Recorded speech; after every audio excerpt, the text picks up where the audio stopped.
Eu sou Mário Persona e essas são as respostas que eu dei aos que me perguntaram sobre a Bíblia. Eu costumo receber com frequência mensagens perguntando se as duas testemunhas de Apocalipse seriam Enoque, Moisés, Elias ou algum outro personagem da Bíblia, ou talvez até o Antigo Testamento e o Novo Testamento. Aí nesse caso fica até difícil saber como é que poderia o Antigo e o Novo Testamento aparecerem na Terra, morrerem e ressuscitarem depois, que é o que acontece com as duas testemunhas. Alguns também acham que seriam dois grupos de pessoas ou até dois conceitos ou formas de se testemunhar, o que acaba também sendo uma confusão.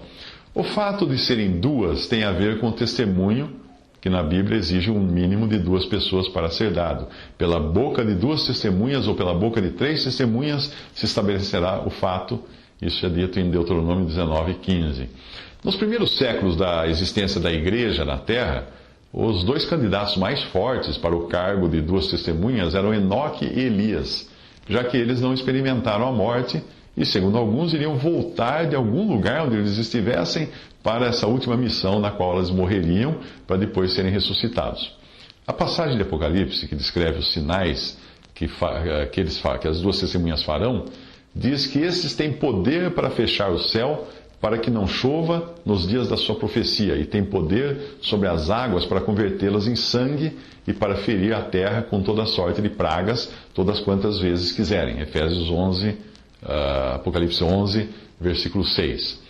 Isso colocaria na lista de candidatos Elias e Moisés, porque esses foram os sinais que eles fizeram quando estiveram na terra. Alguns dentre os adeptos da teologia do pacto, que não conseguem diferenciar a igreja de Israel, acreditam serem 2 cristãos, porque eles não entendem também que a igreja, não haverá cristãos na terra nesse tempo, membros do corpo de Cristo, porque a igreja só aparece em Apocalipse até o final do capítulo 3, quando então se dá o arrebatamento, talvez tipificado até pela chamada de João para subir ao céu, e a igreja só volta a reaparecer no final do livro de Apocalipse. Apocalipse é na sua maior parte é sobre Israel e o mundo, aqui embaixo. Então não poderia ser cristãos, ou seja, membros do corpo de Cristo, essas 2 testemunhas. A Wikipedia diz que algumas seitas dão a personagens iminentes do seu meio, da própria seita, a honra de serem essas 2 testemunhas. Para os adventistas seriam Uriah Smith e Ellen White. Para os mormons seriam 2 profetas daquela seita em missão aos judeus, possivelmente 2 membros do alto escalão daquela religião, ou até mesmo o falso profeta Joseph Smith e seu irmão Hyrum Smith. Claro que eles não chamam de falso profeta. Mas a resposta para essa dúvida é muito simples. Quem são as 2 testemunhas?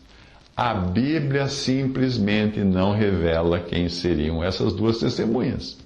Portanto, qualquer especulação não poderá ser verificada ou comprovada até o dia em que essas testemunhas se manifestarem. Mas aí, os salvos por Cristo da presente dispensação não estarão mais na terra, porque estarão assistindo a tudo aquilo de camarote a partir do céu. O texto a seguir é de autoria de Bruce Anstey. Eu vou ler um texto dele, foi extraído do livro Unsound Doctrinal Statements and Clichés, que são comumente aceitas como verdade. E pode ajudar, outras pessoas traduziram, e eu vou ler o texto aqui para você. Aí antes que alguém pense, algumas pessoas me escrevem como é que eu consigo guardar de memória tantos versículos. Eu não guardo, eu leio, eu estou lendo num teleprompter que está na minha frente, debaixo da minha câmera. Então vamos lá, as 2 testemunhas. Muitos pensavam que uma vez que o profeta Malaquias disse que Deus iria enviar Elias, o profeta, antes do grande e terrível dia do Senhor, Malaquias 4:5, e que ele e Moisés, uma vez que eles estavam juntos no Monte da Transfiguração, Mateus 17:3, retornariam pessoalmente como testemunha na terra durante a grande tribulação. Esta é uma suposição que resulta da tendência de se dar às profecias um caráter sensacionalista. O capítulo 11 do livro de Apocalipse é interpretado literalmente, ainda que o primeiro versículo desse livro nos ensine que as profecias, nesse caso, são figuras, significando que elas devem ser entendidas como símbolos. Apocalipse 1:1. Se não for assim, poderemos chegar a algumas ideias bastante fantasiosas de como as coisas acontecerão no final dos tempos. A interpretação ortodoxa da Bíblia indica um cumprimento literal das Escrituras.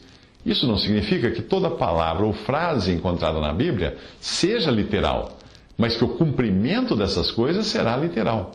O Espírito de Deus usa muitas figuras e símbolos na palavra para simbolizar coisas que são literais. Por exemplo, a Escritura fala de sol, do sol não brilhando, e as estrelas caindo do céu, Mateus 24, 29. Isso não pode ser entendido literalmente.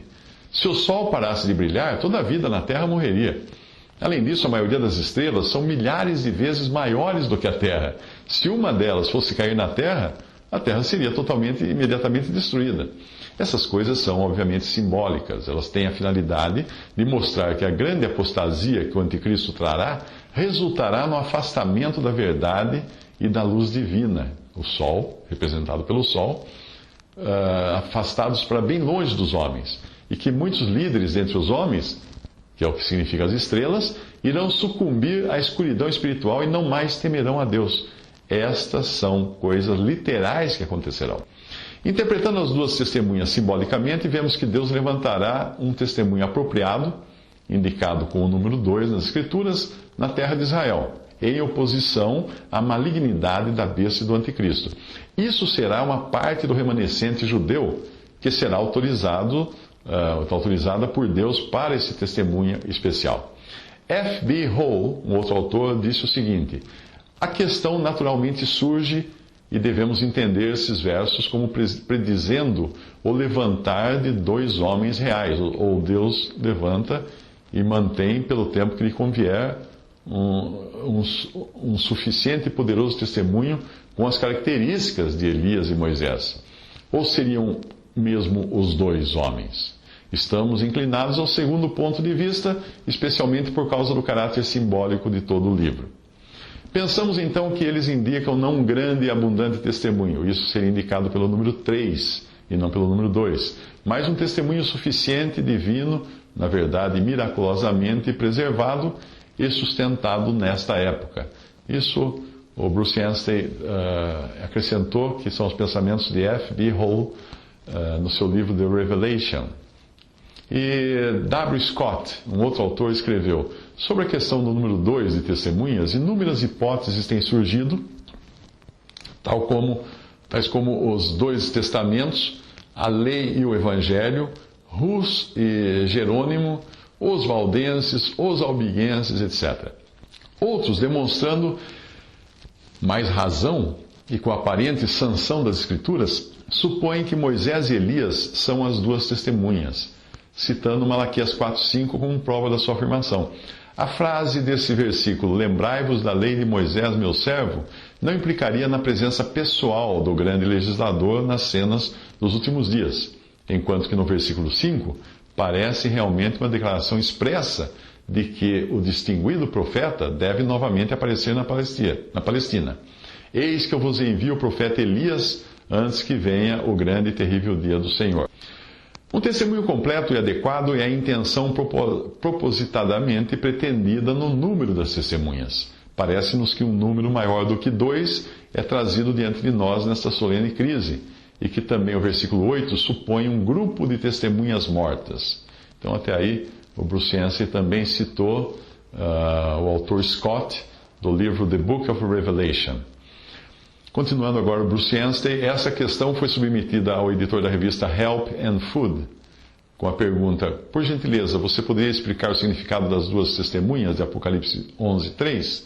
E aí veio a resposta: nós acreditamos que eles são o fiel remanescente judeu que Deus levantará durante a segunda metade da última semana de Daniel, o tempo da grande tribulação. O número 2 não é necessariamente literal, mas revela um testemunho adequado, assim como a lei exigia. Assim como foi com Moisés e Elias, cujo testemunho foi em circunstâncias semelhantes, ainda que o rei já estivesse longe, eles estavam em humilhação e sofrimento. Então, isso foi tirado de Help and Food, volume 19. Agora, extraído tudo isso que eu falei aqui, foi extraído então do livro Unsound Doctrinal Statements and Clichés, de Bruce Anstey. Como se pode ver, não existe nenhuma opinião que seja certeira sobre quem seriam essas duas testemunhas. E a gente deve ficar assim quando a palavra de Deus não nos mostra com certeza, porque alguém lá nessa época vai saber identificar e dizer assim: ah, veja só, esses são as duas testemunhas. Visite respondi.com.br. Adquira os livros ou baixe e-books. Visite 3minutos.net. Baixe o aplicativo.